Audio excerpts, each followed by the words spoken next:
Treat yourself. Episode 10, baby. Yeah. All right. I normally don't say babies. Was that awkward? Or? No, I thought it felt right in the flow. Okay. I don't want to. I'm stepping outside my comfort zone. There you go. That's what I'm doing. See, I'm living the top 10. Exactly. Yeah, I'm living. I don't know. Was that even one?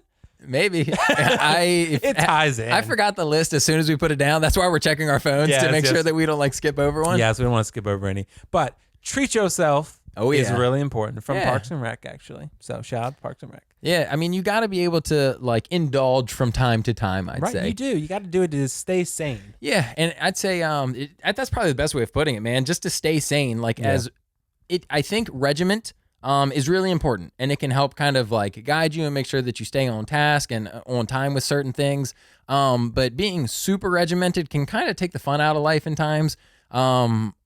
The first example that comes to mind is like when people are on like a strict diet. Like that's why they encourage you to have a cheat day. Yep. You know what I mean? Because if every day you're just eating chicken and rice, you're going to be like, holy shit, looking at chicken rice 3 weeks out, and you're going to be like, oh my God, I can't do this. But, maybe you have a cheat day and treat yourself to a nice pizza pie or some ice cream or whatever it is that you like. Or going back to me and Will's indulgences, it's always collectibles or clothes.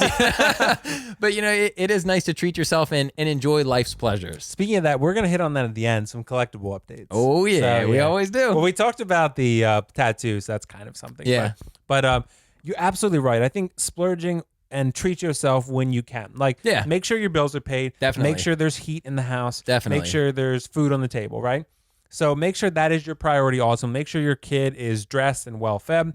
But, if you have some money lying over that you have that you can use on things, do things that make you happy. I mean, buy things, buy collectibles, buy clothes, go to the movies, go on a vacation. Mm-hmm. Things like that make you happy. That's something you enjoy. Have fun in life. You can't take it with you. Right? YOLO is a good mindset, right, for a lot of things. So try to, treat yourself and do things that make you happy, right? Yeah, and within reason, of course. Yeah, always within reason. Yes. It should go without saying. If you only have, $100 and you're like, well, this $100 could go towards my bills or it could go towards this blank, maybe bills first. Right, bills first. But dude, I look at that kind of stuff too as also like a motivational tool. Right. Like if I want more of this stuff, I'm going to have to keep grinding. Right. You know what I'm saying? And I would assume, I don't know, because I've always treated myself and I've always been a collector of things. Yeah. But just trying to put myself in the headspace of somebody that maybe doesn't, it might be hard to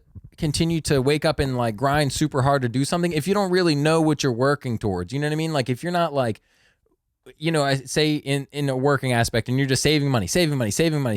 And I would assume it's probably at some point you're like, what the hell? Like, you know what I mean? I just have this money to have this money. And some people just love that security. And there's nothing wrong with that. Yeah. But for me and you, and I'm sure there's plenty of other people out there, being able to, save $10-20 here and there, and then until you have enough to buy that thing that you really like. Drogon. Until you have money to buy Drogon. Then, you know what I mean? It's like, holy shit, you know what I mean? Like I'm working. I have something that's giving me like a sense of accomplishment because I grinded, I got this thing, and now I want to go do it again. Right, exactly. And I think that's a great way to put it. Yeah, having that the sense of accomplishment and a reward for your work. Yeah, right. That is the biggest thing, and I think that is something I like about collecting because I do spend the money on collectibles, and I get to open it. I'm like, this is a reward, treating myself for the work I've done throughout the week and throughout the month, year, whatever, and doing the grind and working through things like that. I do that actually too with my YouTube money. Yeah. So I don't make that much, but if people were ever curious, I have about 2,500 subscribers. I probably make about $20 a month, right? Still Which $20, is something, bro. right? Hell so yeah. $20. So eventually the way Google does it, they pay you out after you hit over 100. So once you get over 100, AdSense will pay you out. So usually I'll get a payout every probably like 4 or 5 months, right? Sure. And then I'll use that money to buy a collectible, right? Oh, because there you basically, and then I use it to buy something I enjoy and put it back into something I like. You know? Then maybe I'll do a review of that thing, right?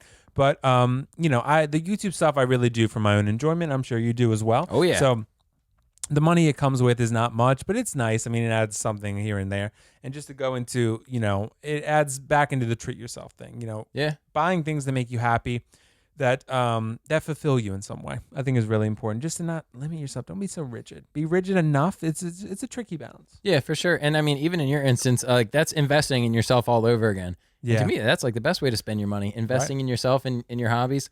Especially nowadays, you can monetize so well with hobbies. Like you might as well. Right. You might as well. That money could turn into more money. Absolutely. More money.